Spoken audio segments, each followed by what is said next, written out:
तर मित्रांनो झाले बरं का आता तयारी. आता थोड्या वेळात आम्ही निघतोय बघा डायरेक्ट चिंचणीला. गाडी बिडी रेडी करून ठेवली त्या साईडला. तो का लिंबाचं तोरण बिरण बांधून तयार ठेवले. कोंडी बाबी झालाय तयार. हो झाला का नाही तयार? मग तर एक number ready ready. Okay okay. हा चला अमोल भाऊ कुठे गेला? अमोल भाऊ आयला राव. अमोल भाऊ आज लय मोठं काम केलंय तुम्हाला सांगतो. गाडी बिडी चकाचक धुतले लवकर आलता गाडीत. कसं वाटतं तुम्हाला नाव सांग आमचे? ए बस की लागा इकडे. तर ही कोंडदा त्याला म्हणला लाव भांडरा म्हणला. चंदन आहे चंदन. चंदन लावलंय. आता भांडऱ्यानं भरणार जायचं तर माय बाच्या दारात गेल्यानंतर गडी पिवळं चुटूकच होते. त्याचा काही विषय नाही. किती पण चेस कपडे घालून जावा तिथं दुरळा आहे कपड्याचा. आणि ती सतपण आहे तिचं. भांडऱ्याचं सतपण आहे तिचं. मग काय कोंडदा ते बघा गेल्या वर्षीपासून येतोय बघा. गेल्या वर्षी एकदा आला. ह्या वर्षी लय अडचण होती मागत. तरी मी रातोरात प्रवास केला. मी त्याला पाठ 1-1.5 वाजता मी जागाच म्हणजे त्याला फोन कधी येतोय मोठा आवाज रिंग करून ठेवलं होतं. लगेच नाव सांगितलं. मी आहे ना फोन करतो. कुठं होता? येरमाळ्यापर्यंत मी फोन मारला होता 10 वाजता. होय आला आता गडी काय नाही का बायकांची जेवण चालू आहे ती. जेव्हा म्हणलं जरा शिस्तात जावं म्हणलं. बरोबर आहे ना? लय पण गडबड कशाला. 12च्या भावात ना म्हणलं जरा 12चा भाव दरम्यान जायचं. 1च्या दरम्यान निवांत जायचं. आता काही अडचण नाही. देवाला ही दगदगीत जायचं नसतं. होय कोणता द्या काय कोणता द्या. पर एकदम आनंद वाटतो तिथे गेल्यानंतर. त्या दरबारात गेल्यानंतर किती वेळ माणूस टेन्शन मध्ये असतो तिथे गेल्यानंतर रिलॅक्स वाटतंय बघा एकदम. इतकी गर्दी सत्पन्नास दिवस आहे. आई होती त्यावेळेस आई जायची. माझं लग्न झाल्यानंतर गाडी करून क्रुझर गाडी करून त्या देवीला गेलतो. पण ती एकदा जे बघितलं म्हणजे लहानपणापासून लय जायची होती माझी. पण आई नेत नव्हती. आई म्हणायची तसं म्हणायचं नाही तसं म्हणून चालत नाही. मी मला नेह म्हणू द्यायची नव्हती आई. काय पाहिजे ती घरी घेऊन येते बरं तसं म्हणायचं नाही. म्हणजे तसं म्हणून चालत नाही की एकदा म्हणलं का ती जावं लागतं या. त्यावेळेस परिस्थिती बी तशी होती. परिस्थिती बिन जरा नसायचं. मग लग्न झाल्यानंतर एकदा मला ती वाट दिसली. लग्नाच्या दुसऱ्या दिवशी आय पुढे गेली का महाग स्प्लेंडर गाडीवर गेलो. मग काय भावकीतला एक गडी जोडीदार केला इथला. चल म्हणलं 2 जण ती केसनाबाईवर सकाळी येत ना हल्ली बरं ट्रॉफिक मध्ये अडकली जाम. आय केसनाबाईच्या अलीकडे आहे तोपर्यंत मी केसनाबाईवर पोहोच तयार. मग काय गावातल्या माणसाने लगेच आयला निरोप दिला. तात्या आलाय म्हणली. आयला विश्वासच पटना. पण मला दिसल्यानंतर काय बोलली ना आय तिथनं जी मी जातोय ते आज सांगायचं माझं चुकलं ना कुठलंच वर्ष. जवळजवळ 10-20 वर्ष झाली बघा. 10-12 वर्ष झाली. 10-12 वर्ष झाली माझं अजून चुकलं नाही बघा. कंटिन्यू जाते किती अडचण असू द्या काय असू द्या. अहो देवी अडचणी येतच नाही.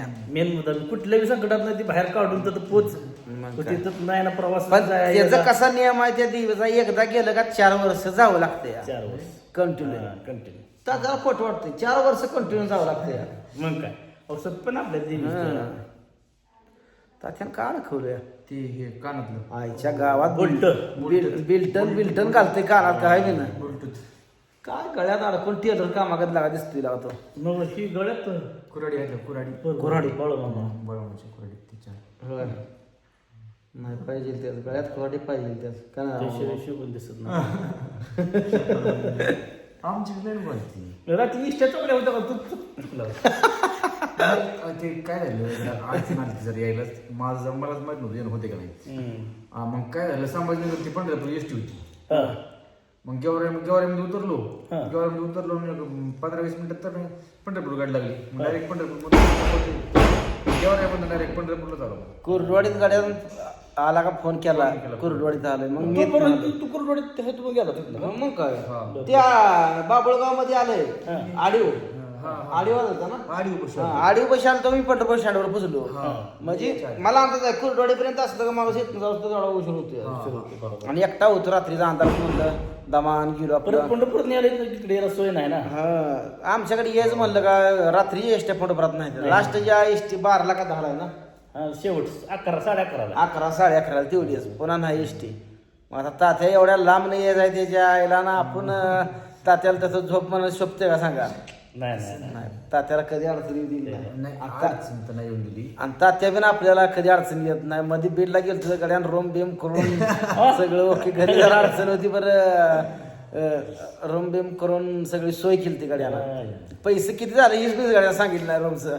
हा त्याची त्यानं भरलं किती भरलं पुन्हा टाकून.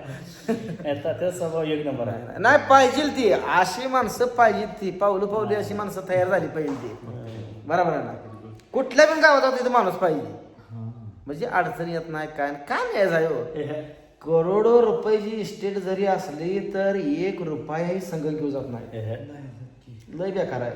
आयुष्यभर आपण कमवून ठेवू शकतोय पण न्यायला अधिकार नाही. कमवलेली इस्टेट सुद्धा आपल्याला न्यायला अधिकार नाही. मग त्या पद्धतीने माणसानं जीवन जगलं पाहिजे. बघा माणसं काय करते हमपाण्यात लोकांचं कोणाचं बांध पोखरायचं खुरप्यानं रासार झोपायचं नाही टिकावानं पुन्हा खुरप्यानं बांध टोकरायचं हातभर रानं काढायची त्याची त्याला समाधान वाटतंय. पण हे असं बांध पोखरीचा जरी कोण गडी करतोय का नाही त्याचा लागा वरचा पांढरंग त्याला बघत असतोय. लय बेकार कंडिशन असते. त्यामुळं कुणाचं अन्याय आपल्या जगण्याचा कोणाला त्रास झाला नाही पाहिजे. ह्या हिसाबात जगा. मानव जन्म एकदाच आहे. डबल नाही. तुम्ही परत येतो म्हणला मला यायची इच्छा आहे म्हणला तरी तुम्हाला नाही चान्स. हा 100% मिळणार तुम्हाला चान्स. बर त्या पहिल्या जन्मात तुम्ही कसं वागलाय हे लय महत्वाचं आहे.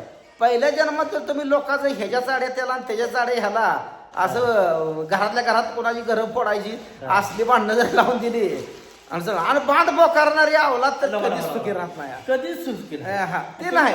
पीक बी चांगली. अरे हिंमत आहे तर 1-4 एकर घेऊन दाखवायची कष्टाच्या जीवावर. बरोबर. लोकांच्या जमिनी काढून काय उपयोग नाही रे. उपयोग नाही.